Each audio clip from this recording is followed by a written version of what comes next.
The state fair was an annual highlight my friends and I couldn't resist. It was a sunny Saturday in midsummer, the air alive with laughter and the hum of crowds. But that excitement came at a cost. Streets clogged with cars and parking lots overflowing. After endless circling, I snagged a spot on a lonely hill, flanked by thick woods stretching toward distant train tracks on one side and a weathered apartment complex with grimy windows on the other.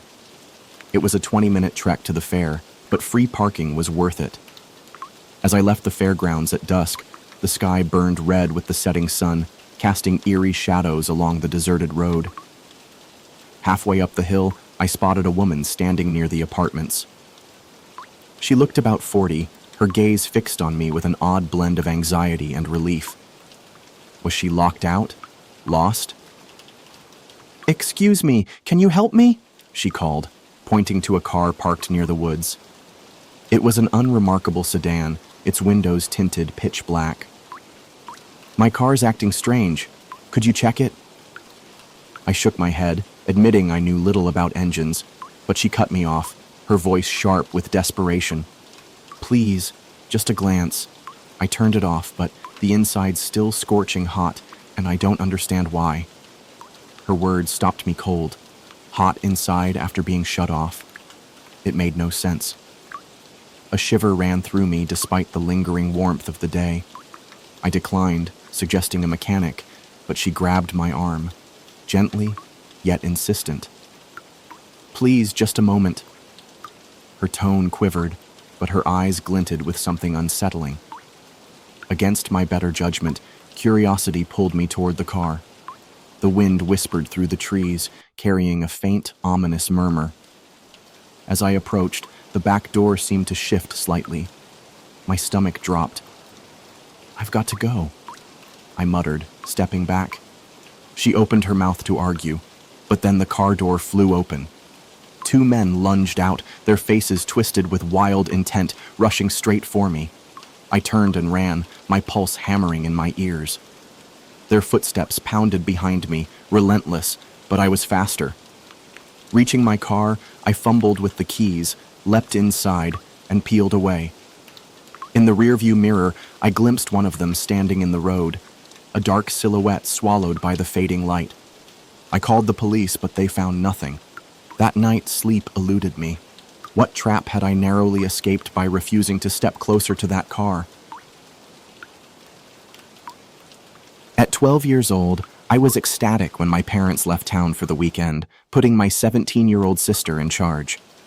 We were close, and I relished the freedom, late-night gaming and junk food galore. On Friday evening, around 7 p.m., her phone rang. A friend needed her. "You okay alone for a bit?" she asked. I grinned. "Go ahead." And she was out the door, leaving me in the stillness of our house. I locked myself in my upstairs bedroom and dove into Madden on my PlayStation. The hours slipped by, the house quiet except for the game's chatter and the occasional groan of old floorboards. Around 30 minutes later, my stomach growled, so I shuffled downstairs for a frozen pizza. Passing the front door, I noticed it ajar. My sister hadn't locked it. Rolling my eyes, I secured the deadbolt and headed to the kitchen. Pizza in the oven, I returned to my game.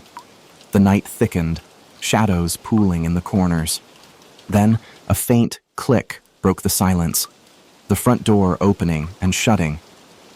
"She's back," I assumed, but no footsteps echoed, no cheery "I'm home" followed. The quiet felt heavy, wrong.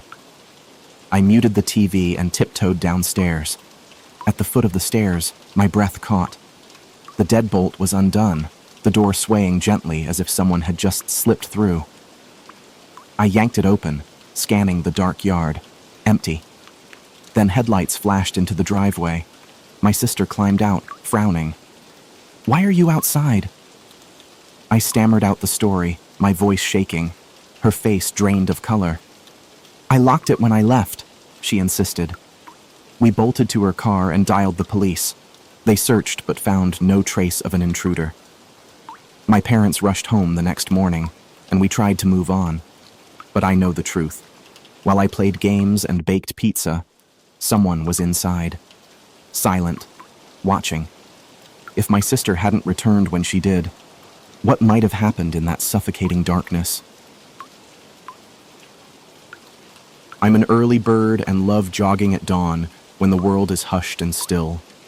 A mile from home, a wooded trail beckons, a serene escape I visit now and then.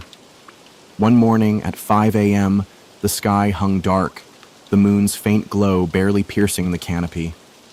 I set off, my breathing steady, the crisp crunch of leaves beneath my sneakers the only sound.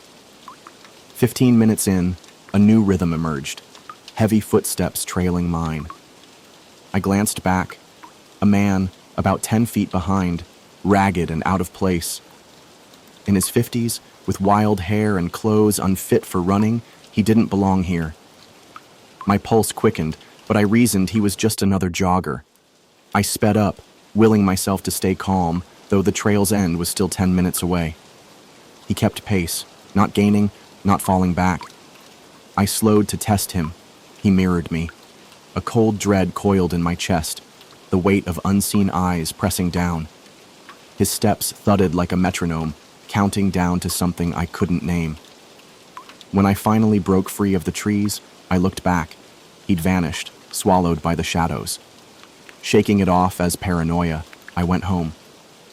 Days later, I returned, refusing to let fear rule me. 5 minutes in, a sharp whoosh sliced the air. A rock thudded into the bushes beside me. Stunned, I hesitated, then pain flared in my shoulder as another stone hit. A third whizzed past my head. I ducked, heart pounding, and ran.